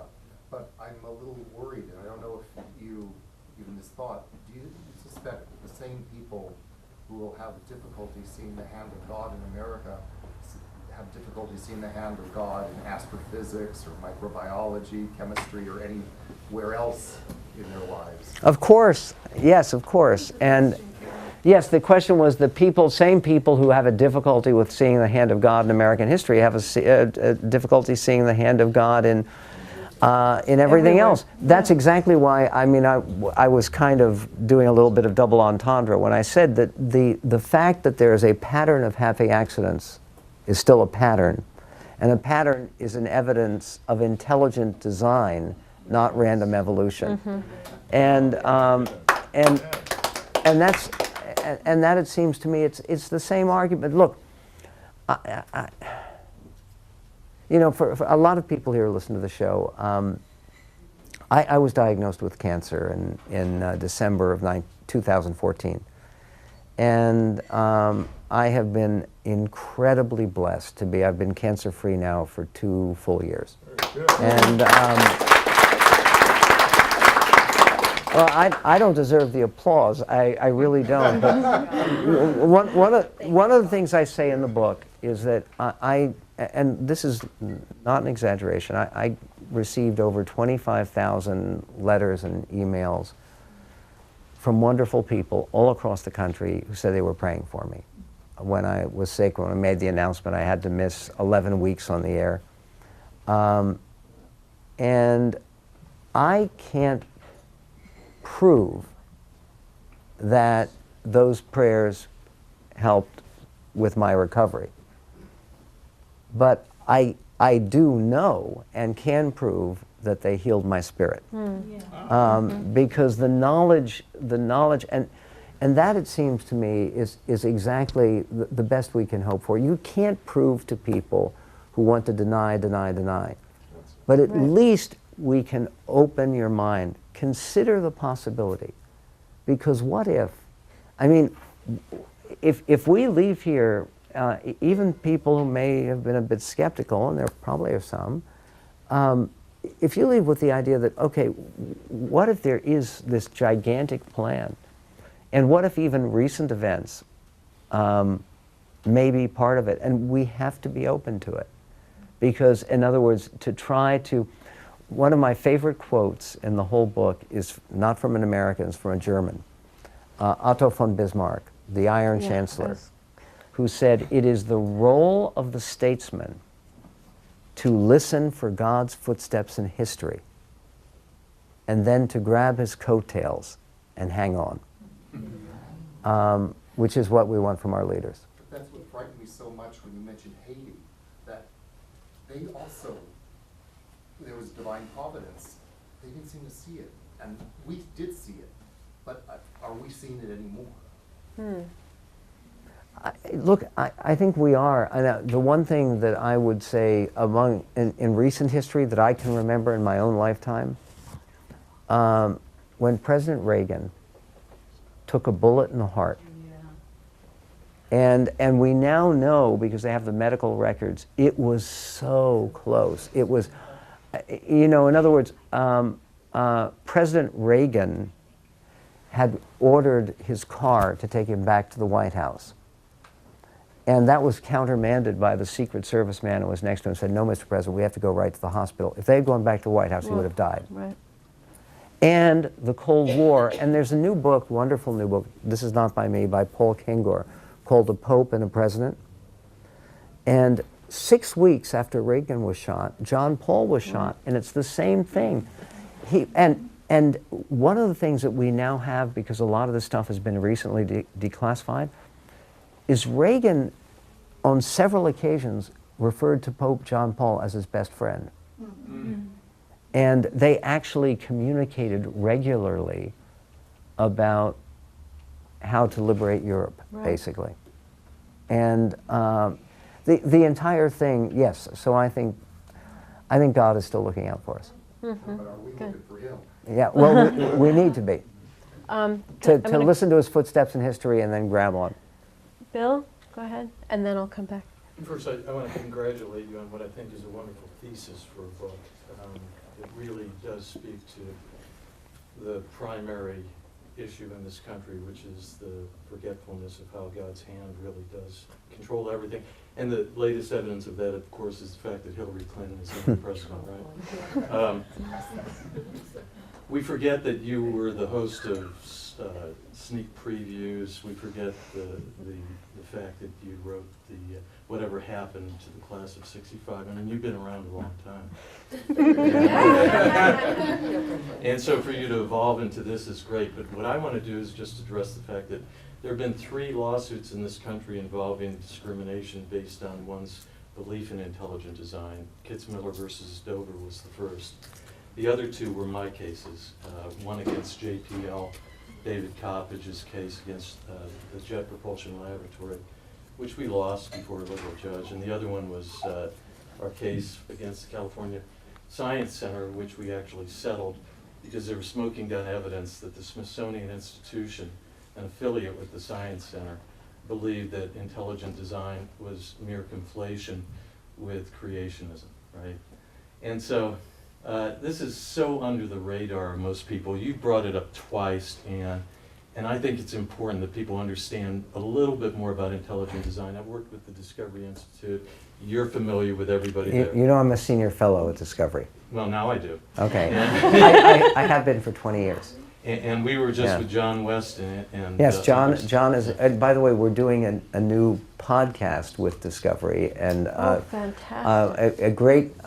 Several of our very best friends in the world.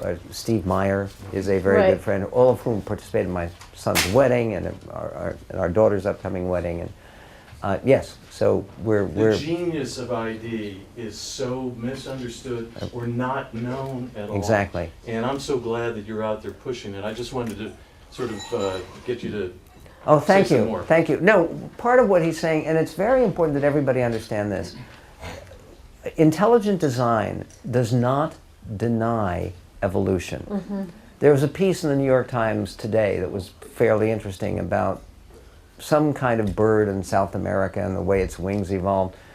Intelligent design, of course, that's true. That stuff happens. But it is microevolution. What intelligent design talks about is not the fact that things have not evolved. Of course they have. And no, it's some creationists who think that those fossils were placed there by God to fool us. God doesn't want to fool us. God doesn't want to trick us. Evolution happens, but it is the way by which God has shown his plan. And the one point that Stephen Meyer makes in his fine book, Signature in the Cell, and again, Steve's a very good friend of ours, is that if you look at all of the recent discoveries, DNA is code. There is no way that DNA doesn't come into the world except by someone who's coding, right? I mean, or something that is coding. There is no way that this evolves. And the best way, and the one argument that I have always found most persuasive for intelligent design is, okay, you can stretch it and you can say that maybe, I don't think so, but you can at least make a case that evolution could take us from a paramecium to Einstein. Okay, maybe. But how do you go from dead rock to that paramecium? How do you go to life of any kind? And I've had Richard Dawkins on my radio show and asked him that question.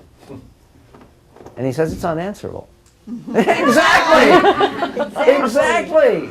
And that's the point. In other words, for people who doubt the idea of something more in the emergence of human life, something more than randomness, if you doubt that, think about that question. How do you go from, and by the way, there is zero zip nada evidence that anywhere else in this vast universe that jump from dead rock to the existence of life of any kind has ever existed. And I know that Hollywood would be nowhere without life on other planets, but and this is again one final point on this. This is a whole other subject, but again, we're going to be doing a bunch of podcasts about it. The one thing that people always say is, the late Carl Sagan used to say, there are billions and billions and billions of planets like Earth, and it is inconceivable that Earth would be the only one where intelligent life would reside. Okay, if there were two, you could say it's inconceivable that there are only two out of billions and billions, because you'd say that, well, the evidence is that there are at least two, and maybe there are a few more. But if there's a singularity, as appears to be the case, all the evidence, Guillermo Gonzalez, who is a astronomer, tenured astronomer at University of Iowa now, he used to be at the University of Washington, he writes about this. The evidence is overwhelming that there is not life on other planets. Everything that has been discovered recently by all of the research and that ridiculous SETI, the search for extraterrestrial intelligence, which, you know, George Soros is one of the people who funds that? Yeah. And again, because, and by the way, the one thing that I would say in conclusion on this, and this is way off topic and this is not part of the American Miracle, is look, My late father used to say, he did a book called Hidden Light at the end of his life. My father was a PhD in physics. He was the youngest president ever for the American Physical Society. And when it came to physics, and he has 27 patents, and my dad, and he spent the last 19 years of his life in Israel, and in serious study both of physics and biblical sources. And so he wrote a book called Hidden Light, Science Secrets of the Bible. And my late father used to say, look, if all of a sudden they discover intelligent life on some planet and it's confirmed, that doesn't disprove my belief in God. Because there's nowhere in the Bible that it says that human life only exists or life exists only on Earth. It doesn't say that. However, if we are able to determine that life exists only on this one little speck in a vast universe, it's going to shake the faith of atheists. It's really going to be very, very tough. Yeah. Because if this is so, if what we are enjoying right now, being alive, being conscious, if that is singular, and it is, wow. That has deep, deep theological and philosophical implications. Doubly blessed. Yeah. Yeah, go ahead. Yes, Michael. I love your quote, if you don't have gratitude, you have guilt. And that's obviously a powerful statement. And in our educational system, you know, that's something that is promoted, the opposite, guilt, not gratitude. And how do you open minds in the educational system? Like, similar to yourself where you said you were a punk liberal activist, I was a punk Maoist activist before I became a conservative, as Kai knows. And so I went from that to this. And how do you open the minds where something like A People's History by Howard Zinn, a left-wing thing that teaches guilt, is the predominant way that people are taught history in America, as opposed to your book that teaches gratitude and really teaches an appreciation of America? How do we I think the very, very first, battle? very, very first step is asking people about family history, because family history, and yes, there are some American families that have tragic history, but you know, it's interesting. Even I was recently having a conversation with a neighbor of ours, who older man who was a very small boy was interned in Manzanar. You know, which is a terrible thing. It was a bad thing that happened in the United States. I mean, and by the way, sometimes when there are people on our side of things who want to defend this liberal project, because it was Franklin Roosevelt and Earl Warren who were responsible for the Japanese internment during World War II. And they weren't concentration camps, but it was still terrible. It was terrible. So given that, as talking to our neighbor, and he was saying, look, his family history, even though they were for 3 years, you know, living in this internment facility for having done nothing wrong, and he was American born. That even with all of that, when you look at when they came back and the kindness of the neighbors who were trying to watch out for them and who welcomed them back, and again, this goes to something. There's a great figure in the recent Jewish past, the Lubavitcher Rebbe, who is the Rabbi Menachem Mendel Schneerson, who's probably the most influential Orthodox religious figure of the last generation. And he described America as the Hebrew phrase is Malchus Shel Chesed, as a kingdom of loving kindness. And I think that is the way you reach people. Think about what America has meant to your family, and what stinking hellhole we would be left with in wherever it is, in Ukraine in my case, or you know, Scandinavian Americans who are here. Now, the Scandinavian countries are doing pretty well right now, but honestly, the most successful people of every racial background are here in the United States. there are no places in Africa where black people are doing as well as black people are doing in the United States. Right. That's correct. Chinese Americans do better in America than anyone in China. And by the way, and it's true across the board. And that should open people's eyes. That's good. Right. One more. Yeah, Kai. Really, we have time for one more. Kai, One more? go ahead. Yeah, okay, great. I gotta commend you for picking up trash on the street. just like me, when I jog around my neighborhood, I pick it up. I see that very American act. Thank Because you. we connect the environment with our personal thing. It's not because some faith or something. It's like I don't feel good, in something there.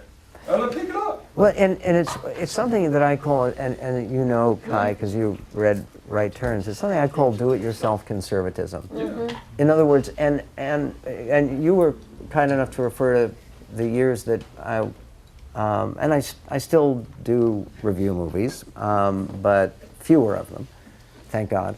In any event, no, it used to, during sneak previews, that was 5 movies a week, which is cruel and unusual punishment. And it's bitter, disgusting, horrible work, but somebody's got to do it. In any event, do-it-yourself conservatism, to me, came to mind when people would always say, well, what can we do about cleaning up Hollywood? And the answer is basically nothing. But what you can do is you cannot reprogram NBC or CBS or ABC or what Paramount releases. What you can reprogram is the Medved family channel. You can reprogram the Sigmund family channel because you can decide, you can do it yourself. Now, we raised our 3 children without a television. We never had TV at home of any kind, and no cable, and you can do that. It's your choice. And rather than waiting for some kind of big sweeping change in the entertainment industry, good luck with that, Evan can talk about that. Rather than waiting about that, you do it yourself. You change yourself. And by the way, the same thing people talk about, oh, the environment and the Al Gore, and we have to change the way we live. You know what? You can plant trees. I'm very proud of the fact on our property in Seattle area, we've planted 36 trees on our property. Some of them are big now and they're beautiful, and I love them. And that helps the environment. And yes, I do pick up litter all the time. I got a huge bag of it yesterday. You And didn't have to get a permit to do that? well, it violates union rules. Union rules. The question is, Yeah. is this, as one, who came from the extreme despotic communist country, I traveled the world and came to America in 1978. Something here is special. I sense it. It's special is from people's eyes. Those eyes are seeking truth, seeking something that's real. I never saw that because I traveled the world. I never saw that in any other countries. Wow. Immediately I was attracted by it. I said, first game in UCLA. Eventually I graduated from UCLA, but no. But the interesting thing is that, I gradually made the conclusion that something in people's eyes are divine in nature. Wow. The divine is connected with something higher. Eventually. But first, UCLA is extremely, leftist. I came here from atheist, communist country, but something in my head, I didn't even know God existed. I had no idea, but gradually lead me to that conclusion. Then I became a Christian eventually. That's very, very interesting. Very, very interesting. And also, I studied, political science in UCLA, graduated there and with a degree. The thing is, I always fascinated me about the revolutions around the world. The French Revolution, Russian Revolution, Chinese Revolution, whatever. in every revolution, there's a mass killing, large-scale retribution on the pro-British, or even in Civil War, large-scale on the southern, population or something like that. There's no such thing. It's fascinating to me. Can you give me a better explanation on that? No, I mean, I think the explanation has to do with this sense of and you defined it beautifully. I can't add to that there is something different in the Latin Americans' eyes. In my previous book, 10 Big Lies About America, I found, and there's work that's been done at UCLA and at Harvard, and about the American genotype. Now that sounds ridiculous, but they believe, and it's peer-reviewed, it's a serious question, that they believe that they can, doing a DNA reading, determine that there is such a thing as American DNA. Now, how could that be, given the fact that we come from Africa, we come from Asia, we come from Latin America, we come from Europe, Southern Europe. How could there be American DNA?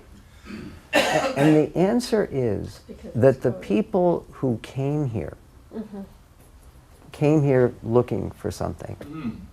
There is a preference for adventure, for daring, for risk-taking.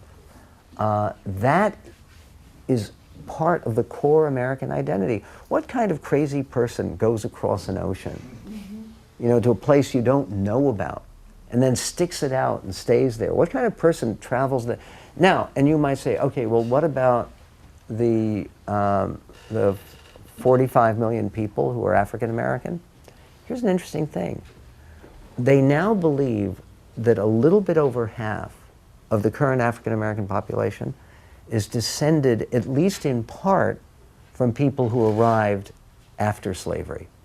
In other words, and it's one of the reasons that it's fairly well known, the West Indians, Nigerians, by the way, are off the charts. Nigerians are a huge success story in the United States. It was a big argument against the impact of racism, because Nigerians, I hate to say it, they're black.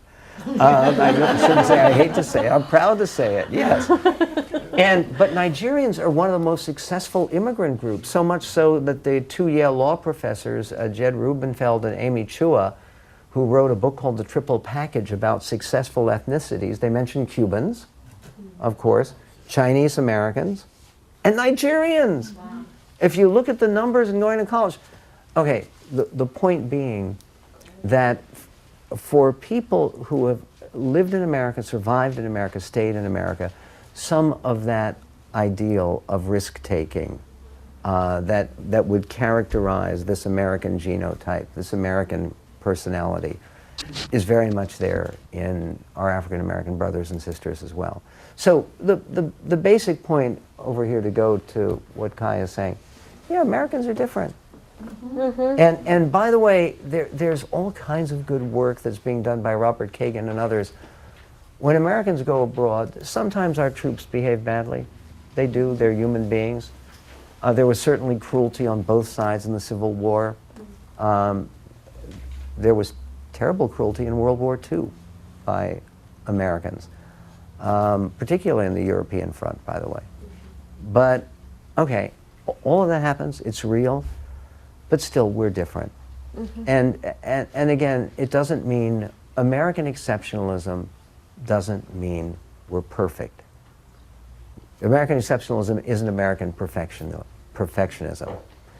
And again, one of the other questions people ask, and I'll conclude with this, is given the fact that all of America's failings and foibles, and you mentioned the plague of abortion and all of the human lives that have been lost in that horror, with all of that, what about America breaking this covenant with God and no longer deserving divine favor?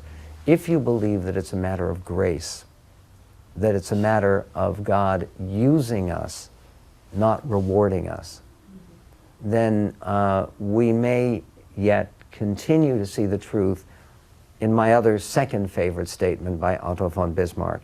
He said in 1898, God has special protection for imbeciles, drunkards, lost dogs, and the United States of America.